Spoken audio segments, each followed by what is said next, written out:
Ciao ragazzi, benvenuti o bentornati nel mio canale. Nel video di oggi, come avete visto dal titolo, andremo a realizzare un tagliere per le nostre cucine. Quindi si tratta di un progetto molto interessante, molto semplice da realizzare, quindi un progetto alla portata di tutti veramente.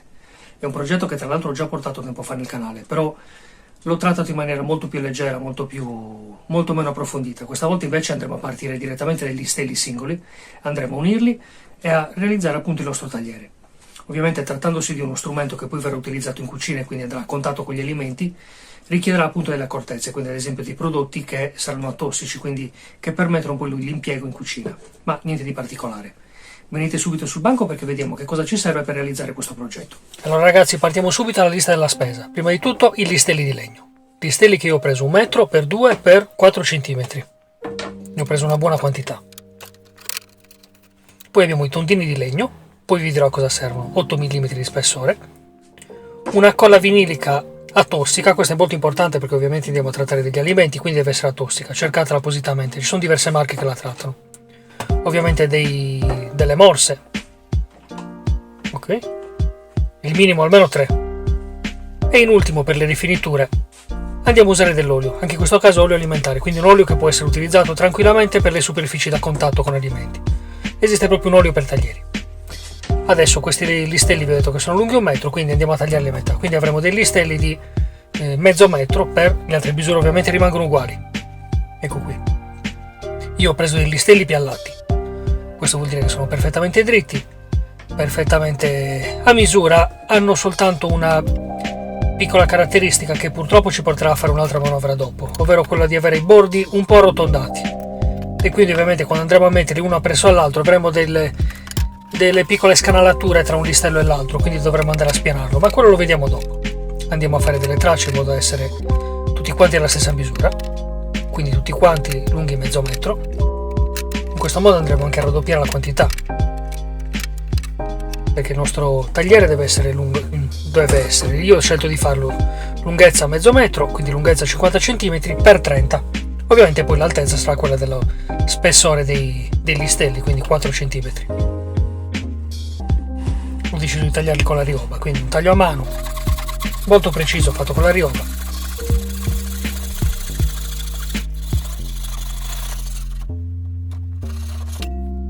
Se volete usate la troncatrice. Io questi lavori a volte li ho fatti in orari in cui non potevo fare rumore, quindi mi sono dedicato al taglio manuale, quindi con la rioba.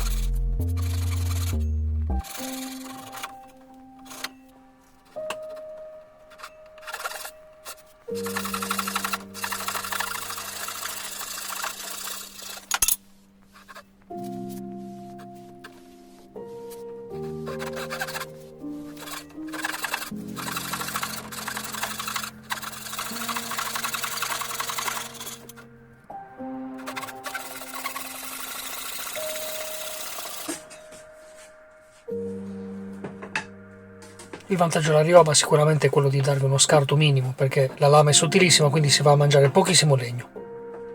Quindi quel mezzo metro ce l'avete praticamente tutto.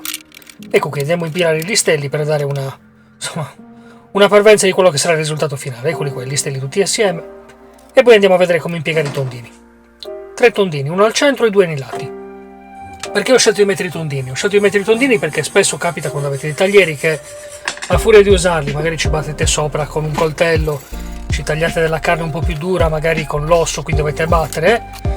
Dopo un po' di tempo capita che si scollino i vari listelli e quindi poi vi trovate un tagliere completamente a pezzi. Invece con questi tondini, che andranno a passare all'interno del nostro tagliere proprio come li vedete adesso, avremo la sicurezza che comunque i pezzi di legno, i vari listelli non andranno a separarsi, per quanto comunque con la colla siano tenuti bene, però diamo un serraggio ulteriore. Infatti iniziamo a fare i fori per inserire poi il tondino, che verrà inserito poi alla fine del lavoro. Ovviamente i fori devono essere tutti perfettamente allineati, quindi i buchi devono essere tutti nella stessa posizione, altrimenti non si allineeranno mai, entrerà soltanto nel primo listello e poi si fermerà il tondino. Usiamo una dima per tasselli.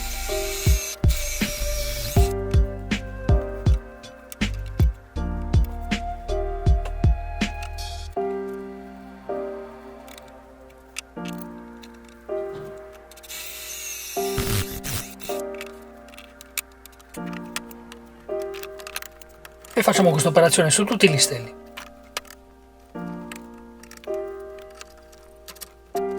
Ovviamente ripassiamo in fuori in modo che siano ben fatti, che non ci siano punti di eccessivo attrito per i nostri tondini. Mi raccomando, 2 listelli di quelli che andiamo a forare, 2 che sono quelli che poi andranno nell'estremità, non andranno forati completamente da parte a parte, perché poi quelli ci serviranno ciechi da un lato in modo da non avere il listello che il tondino che esce, ovviamente.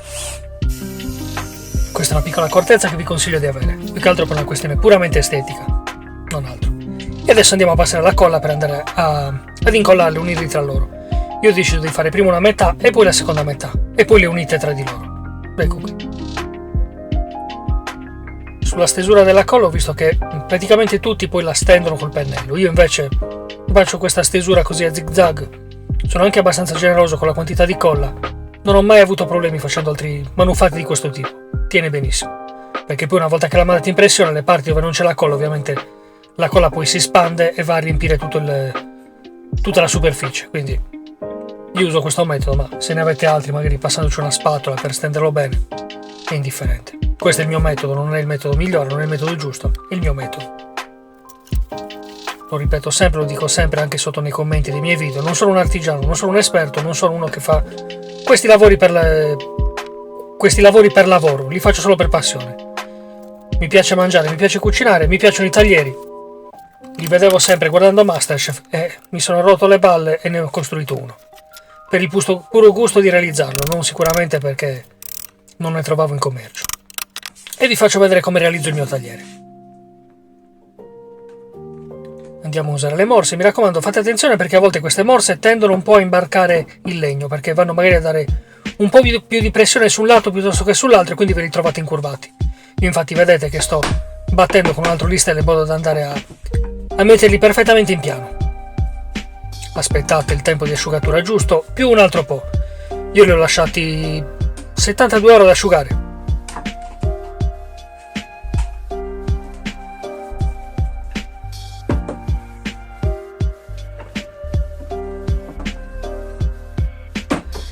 Adesso andiamo a ripassare i fori. Per fare questo togliamo la punta che ho usato prima, che è una punta adatta assieme alla dima, quindi una punta abbastanza economica, e ho acquistato questa punta della Bosch. Una punta molto bella, molto affilata, molto tagliente, con un bellissimo attacco a base esagonale, quindi non scappa, anche l'avvitatore, anche il trapano la chiappano bene. Una punta affilatissima. Dopo vi lascio il link di descrizione così potete acquistarvela. È un'ottima punta, ci sono di diverse misure, a me serviva da 30 a 25 per poter arrivare poi dopo a ripassarli tutti, dato che il tagliere sarà largo 30 cm. Ecco qui, così andiamo a rifinire, a rifare nuovamente i fori in modo che se c'è qualche minimo scarto di qualche millimetro, almeno siamo sicuri che il nostro tondino passerà all'interno tranquillamente, senza fare nessuno sforzo e senza rompere niente. Rifatti i fori, adesso andiamo a dedicarci all'altra parte di tagliere, quindi all'altra metà. Stesura della colla, sempre col mio metodo. Ripeto, io uso questo metodo, non è il metodo universale, non è il metodo che usano tutti, forse lo uso solo io. Va benissimo, tutte le cose che ho incollato sono rimaste incollate, quindi continuo a usare questo metodo. Se avete qualche consiglio, come sempre, lasciatemeli qui sotto in descrizione.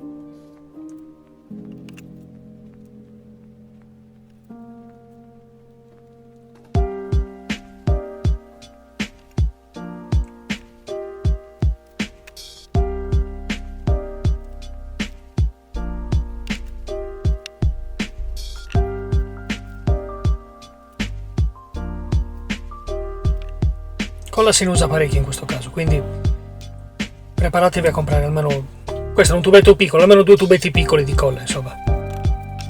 Non ricordo quanti grammi era, ma insomma, preparatevi ad avere una quantità di colla, insomma, sufficiente per permettervi di incollare tutto quanto.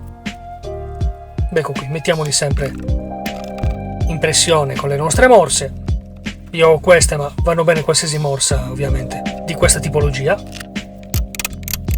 E come l'altra volta andiamo a battere per allineare tutti i tasselli e gli listelli tra di loro. Successivamente con un pezzo di carta andiamo a rimuovere gli eccessi di colla, anche perché poi andremo a spianarlo, però insomma iniziamo a dare una pulita al legno. E adesso con quest'ultima operazione andiamo a incollare le due parti. La prima parte che ho fatto all'inizio e poi la seconda. Li uniamo tra di loro e le lasciamo asciugare. Anche in questo caso altri 72 ore diciamo che sono più che sufficienti, anzi ne basterebbero di meno. Mi pare 24, 12, io volevo essere sicuro, quindi ho esagerato con i tempi. È un lavoro che va fatto con molta calma.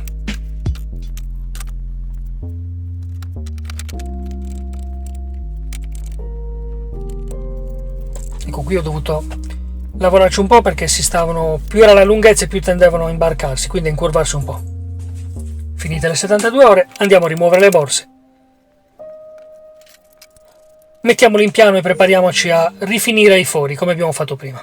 Ecco qui. Il faggio è un legno molto duro, quindi comunque anche senza la dima seguiamo i fori e non c'è il rischio di fare dei fori storti. Ovviamente fate piano. Ecco qui. Rifiliamoli tutti. Da un lato e poi dall'altro, ovviamente, per essere sicuri che ci siano tutte le parti ovviamente perfettamente praticabili da parte del tondino. Poi successivamente andremo a inserire anche le parti finali, vedete? Sono cieche, non ci sono i fori in questo lato. Proprio perché i tondini arriveranno, usciranno, sporgeranno di 2-3 mm, giusto il tanto che ci serve per poter entrare all'interno dei terminali e poi null'altro, insomma. E adesso prepariamoci a infilare i tondini, quindi un martello e andiamo a battere con decisione ma senza romperli, mi raccomando. Via, e iniziamo a battere.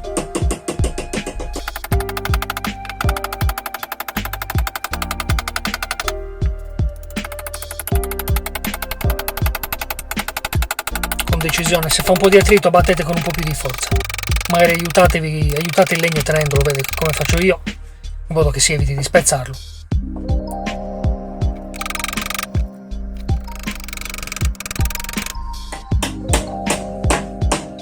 Se poi ne rimane una quantità esagerata fuori, nulla ci impedisce, come in questo caso, vedete, con una rioba, un taglietto in modo che rimanga soltanto una piccola sporgenza fuori. Nuovamente colla e andiamo a mettere il terminale, eccolo qui.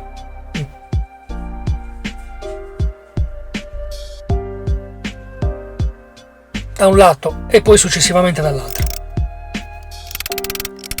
Magari aiutiamoci con un pezzo di legno, con uno scarto di legno, per evitare di lasciare i segni del martello sul nostro faggio, insomma, sul nostro legno buono.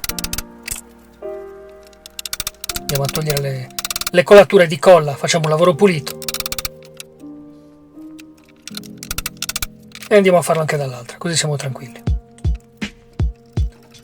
Poi basterebbe semplicemente la pressione data dai listelli con il tondino, però mettiamo delle morse e facciamogli passare altre 72 ore così in attesa, in modo che siamo sicuri che sia perfettamente incollato, quindi robusto e resistente. Fatto questo, adesso dobbiamo andare a rifilare. Per rifilare io ho usato una punta per spianare. Ho realizzato questa guida autocostruita e con questa fresatrice a mano vado a spianare. Vi raccomando, fate molta attenzione, questa è un'operazione delicata, se la fate male dovete mandare a quel paese tutto il lavoro fatto, quindi fatela con molta attenzione. Io un lato l'ho leggermente rovinato e vi assicuro che dopo andare a rilavorarlo con la levigatrice e con un pialletto è una vera rottura di palle, quindi vi raccomando, molta attenzione, fate magari anche 20-30 passate, ma avvicinatevi al legno mezzo millimetro per mezzo millimetro, non abbiate fretta di fare una passata, una spianata, perché altrimenti rischiate di fare una porcheria. Ovviamente stiamo cercando di fare un bel lavoro, facciamolo bene, con attenzione, questi sono lavori che vanno fatti con calma, pazienza, senza fretta. Tutte caratteristiche che io sto iniziando a perdere, quindi prendete esempio da me sui lavori, non sulla velocità con cui cerco di eseguirli. E infatti vedete, poi dopo con un pialletto a mano andiamo a togliere le eventuali creste che si sono create tra una spianata e l'altra, una spianatura e l'altra. Adesso piano piano col pialletto andiamo a togliere tutte quelle imperfezioni. Ci sarà qualche scaglia, qualche piccolo trucciolo, ma niente di particolare. Come vedete, purtroppo ci sono dei punti, dei segni circolari lasciati da quella punta per spianare. Io ho comprato una punta economica che non vi lascio in descrizione proprio perché non è una buona punta. Spendete magari qualcosa in più e comprate una buona punta, non dico punte professionali se non avete bisogno, ma sicuramente una buona punta di marca vi aiuta a fare un lavoro pulito. come vedete tutto intorno è pieno di trucioli di faggio. Il faggio è un legno che ho scoperto lascia tantissimi trucioli. Io lavoro solitamente all'abete e non mi sono mai trovato questa quantità di trucioli, di polvere rilasciata da un legno lavorato né con la fresatrice né con la levigatrice. E adesso andiamo a tracciare i bordi, quelli dei lati, proprio perché una volta uniti i vari listelli non sono usciti perfettamente allineati, quindi quel millimetro di taglio dobbiamo farlo per dargli una precisione definitiva, una rifinitura. Vedete, proprio poca roba quella che andiamo a togliere, proprio lo scarto esterno, che poi andremo ovviamente a levigare piano piano per avere una pulizia definitiva. A questo punto con la nostra fresatrice, con una punta mezzo tonda, andiamo a fare le maniglie laterali del nostro tagliere. Queste le ho viste fatte su un tagliere di una marca svedese, mi pare, non lo so. Un bel tagliere, ho detto, potrei rifarle. E quindi con questa punta andiamo a rifare degli incavi circolari ai lati, in modo da poter tenere il nostro tagliere in sicurezza. Siate delicati, ma andateci con decisione perché il faggio è un legno duro. E poi andiamo a rifinire i profili, ecco qui. Con una punta triangolare sono andato a fare le rifiniture. A questo punto, quasi in ultimo, andiamo a fare le scanalature laterali su tutto il perimetro del tagliere. Queste ci serviranno quando andiamo magari a tagliare della carne o comunque degli alimenti che hanno dei succhi, ad andare a raccogliere i succhi rilasciati dall'alimento e non farli colare per terra o sul tavolo, insomma. Ecco qui. Per fare questo, sempre con la fresatrice, una punta triangolare molto piccola, in modo da fare degli incavi, insomma, il giusto da tenere i succhi senza andare a rubare troppa quantità di legno al nostro tagliere. Forse prima, quando era testa in giù il tagliere, avete visto che c'era una parte molto rovinata, ovviamente poi l'ho lavorata. Vi sto facendo vedere soltanto la parte che ci servirà poi come parte finita. Già il video è lungo, non volevo ammorbarvi eccessivamente con le parti che non sono a vista, però sappiate che tutto quello che vedete su un lato viene fatto anche dall'altro, a parte ovviamente questo incavo per i succhi, dato che la carne verrà tagliata o i cibi verranno tagliati soltanto su questo lato. Ecco qui, io uso queste mie morse da banco. Se vi interessa, avevo fatto un video per farvi vedere come andavo a fare degli upgrade sul mio banco da lavoro. Vi posso lasciare il link qui sopra, così vedete come ho realizzato questa morsettiera da banco. Ok, un'ulteriore levigata con la nostra levigatrice mouse. Poi per gli incavi andiamo a usare la punta che vi danno in dotazione con queste levigatrici mouse, cioè un piccolo becco che vi permette di entrare all'interno delle varie scanalature. E adesso le rifiniture. L'olio, come vi ho detto all'inizio, un olio apposito per taglieri. Io l'ho versato così. All'inizio vi sembrerà che rimangano dei segni, delle macchie. Una volta che lo stendete bene, poi dopo si assorbirà completamente e non ci sarà nessun alone. Ovviamente con questo olio vi danno anche una pezza in pelle per poter andare a fare bene il lavoro. Ovviamente, come ho detto prima, anche in questo caso viene trattata anche la parte inferiore, non solo quella superiore. Vi faccio vedere soltanto la parte utile, diciamo, via. Ho visto che c'è chi lo immerge nell'olio, il tagliere, io non volevo usarne così tanto, l'ho solo trattato superficialmente. Non è il primo che faccio, non è il primo che tratto e va benissimo anche così. Ed eccoci qui, addirittura d'arrivo. Il nostro manufatto è praticamente finito. Adesso ve lo faccio rivedere bene con una carrellata. E anche questo video è arrivato alla fine, ragazzi. Se il lavoro che ho fatto vi è piaciuto, lasciate un commento qui sotto. Commentate e criticate anche in maniera costruttiva. Io le critiche le accetto sempre in maniera molto positiva. Se il video vi è piaciuto, lasciate un like qui sotto. Se l'avete visto e non siete iscritti, iscrivetevi subito. Mi farebbe molto piacere avervi tra i miei follower, insomma. Attivate la campanella così state sempre aggiornati su tutte le mie pubblicazioni. Io sto cercando di portare dei lavori abbastanza rifiniti quanto più possibile sul canale. Ecco qui. Io spero che il video vi sia piaciuto, che abbiate trovato piacevoli questi 20 minuti di lavoro, questi 20 minuti di programmazione che vi siete gustati, e vi aspetto qui sul mio canale per i prossimi video. Per adesso, buona continuazione!